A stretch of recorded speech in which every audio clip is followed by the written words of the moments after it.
Bonjour à tous, bienvenue sur la chaîne Help. Donc aujourd'hui je fais une petite vidéo puisque un habitant de ma commune m'a envoyé un message et m'a dit que sa PlayStation 4 retombait en boucle en mode sans échec et que il comprenait pas. Donc j'ai demandé l'âge de sa console.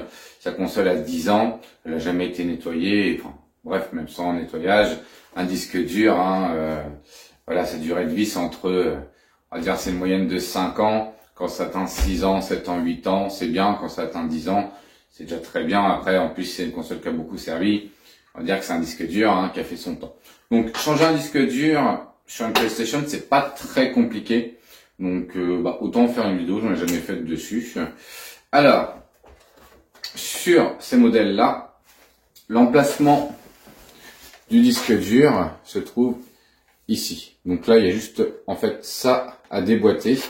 Donc ça va dans un sens, là où il y a les petits écrits, les petites écritures là, hop, vous, toc, faites juste une petite pression et ça passe. Et du coup le disque dur est maintenu avec la vis qu'il y a là. Donc il nous suffit juste, hop là, de dévisser la vis et ça nous permet en fait de tirer sur la petite languette qui se trouve là. Donc des fois, hop, c'est un petit peu plus dur que d'autres. Tournevis et on tire. Et voilà.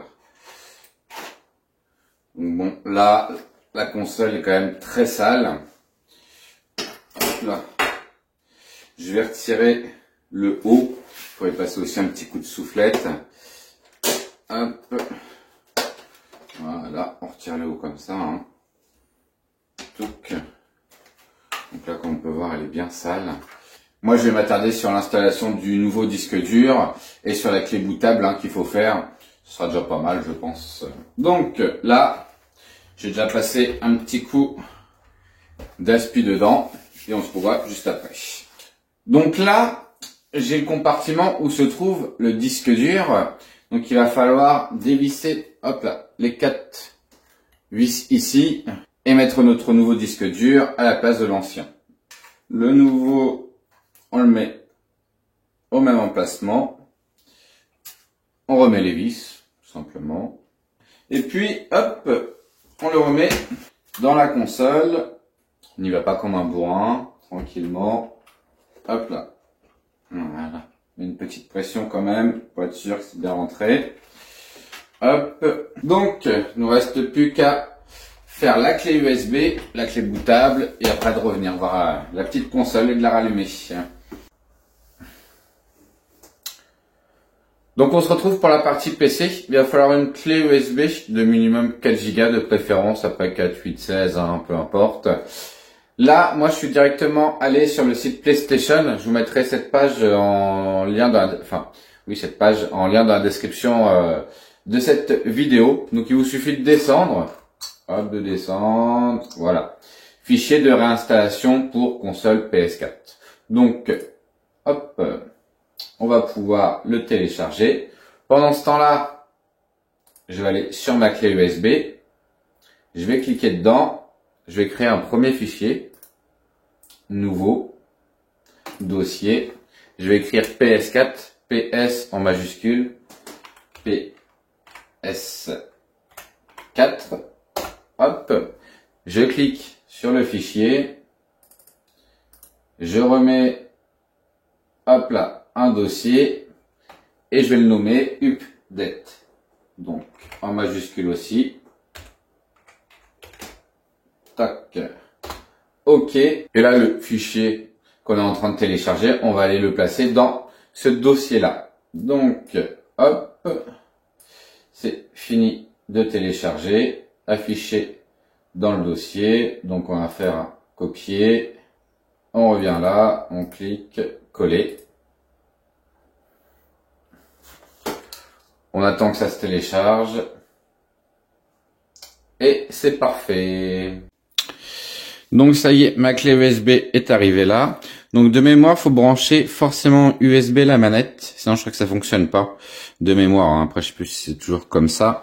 Donc là, pour arriver de toute façon directement en mode sans échec, on reste appuyé 7-8 secondes sur la console. 2, 3, 4, 5, 6, 7...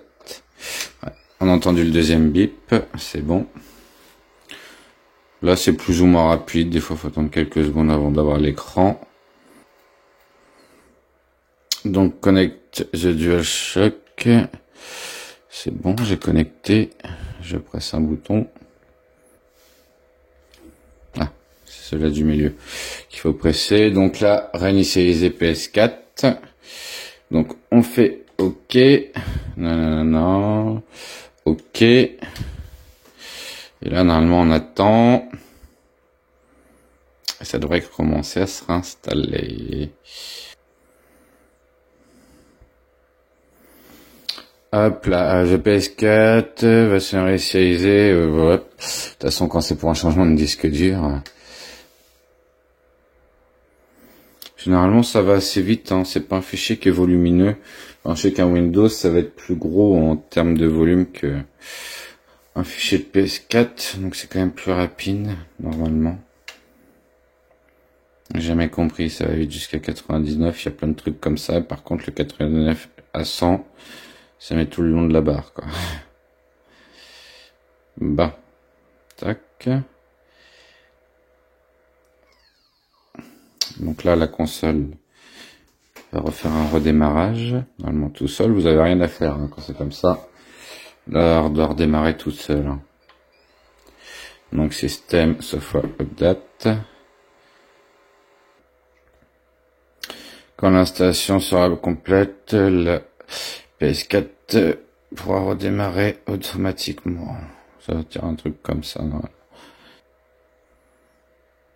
Après, c'est pas compliqué en soi hein, de faire un changement de disque dur, même franchement mettre le programme,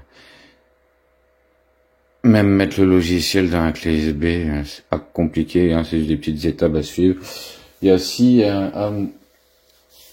faut faire attention aussi au format de la clé USB. Mais bon, les 3/4 du temps, il n'y a rien besoin de faire. «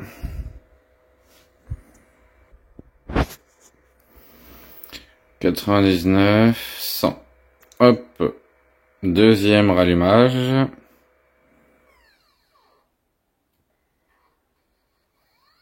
Donc on touche à rien. Hein. Là, ça fait quelques secondes qu'elle est éteinte. Mais on ne touche à rien. On appuie sur rien. Elle fait tout automatiquement.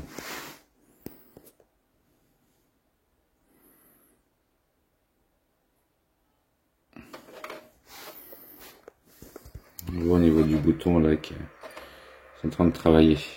Hop, là. Hop. Elle complète. Hein. Elle complète. C'est la finition, ça. Donc là, hop. Elle s'est éteinte et rallumée 2 fois. Et là, normalement, c'est tout bon. Donc, hop, ça repasse en français. Connecter à manette sans fil à l'aide du câble USB. Puis appuyer sur la touche. Hop là. Voilà. Donc là, moi, je laisserai hein, le propriétaire hop là, de la PlayStation faire tout. Hein, les réglages du début. Bon bah voilà, au final un petit dépannage assez rapide à faire, mais qui peut être utile à savoir. À plus tard!